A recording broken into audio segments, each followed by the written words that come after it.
On my wedding day, my fiance and my younger sister Rachel were caught doing the dirty in the private lounge. I immediately became a laughingstock until my childhood friend Jason Law publicly proposed to me, defending my honor. After we got married, he was the perfect husband, except for his performance in the bedroom. It was like his heart was never in it. I only managed to get pregnant after going for IVF this year. After that, he became even more protective of me. I once believed he was my sanctuary until I overheard his conversation with his friend. You're ruthless, Jason. Nina's so good to you. How could you swap out her egg with Rachel's just because Rachel is too afraid of the pain to give birth? The baby's due in 2 months. What do you plan to do then? Jason was silent for a bit, then he sighed. I'll give Rachel the baby once it's born. It's one of her greatest wishes, after all. As for Nina, I'll tell her the baby died. I'll make it up to her by staying with her for the rest of her life. So that was how it was. He only protected me so gently for her sake. I turned around and immediately made a surgery appointment. I was throwing away this filthy baby and this false marriage. Aren't you worried Nina will discover the truth? Jason Law was quiet for a moment before saying, she won't find out. Are you sure? She trusts me. His tone was certain. She won't suspect a thing if I'm the one telling her. After another short silence, his friend said, as long as you don't regret it. Jason chuckled lightly. I won't. So that was how it was. I stood outside the door, my nails digging into my flesh. It hurt so much, but I was going numb. I had only come here to bring him some clothes. It was getting cold, and I was worried he was not wearing enough layers. Now, however, I felt like my heart was being sliced open. A cold wind blew through my chest. I stumbled home, too exhausted to even turn on the lights. My knees buckled, and I collapsed onto the couch, curled up and shivering. I felt nauseous and dizzy. Tears spilled from my eyes soundlessly,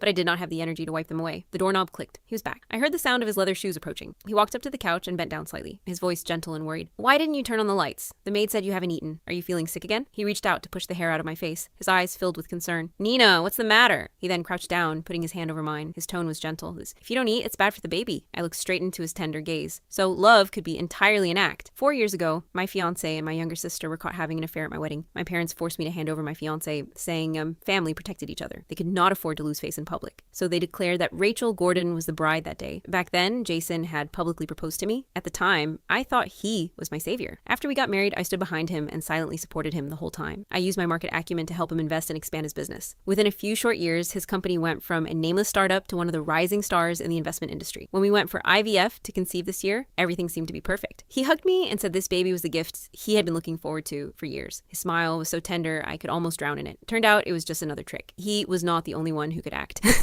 I blinked and curved my lips into a smile. I'm fine. I'm just a little tired. My voice was soft and slightly tired, as though nothing was amiss. He heaved a sigh of relief and comforted me gently. Okay, sleep early tonight. Why not? I could play this game before the surgery. After that, the curtains would fall on this charade. The next morning, Jason took me to a prenatal checkup. He asked questions about every little detail. Even the doctor laughed and praised him. You have a great husband. Not many men are this responsible these days. Jason held my hand, his gaze gentle. I've been looking forward to this baby forever. Of course I'll take good care of them. When we walked out of the consultation room, we bumped into my sister Rachel. She wore a loose-fitting dress, and a smug look flashed across her eyes when she saw us. I smirked inwardly when I saw her round belly. No wonder she said she had coincidentally fallen pregnant at the same time as me.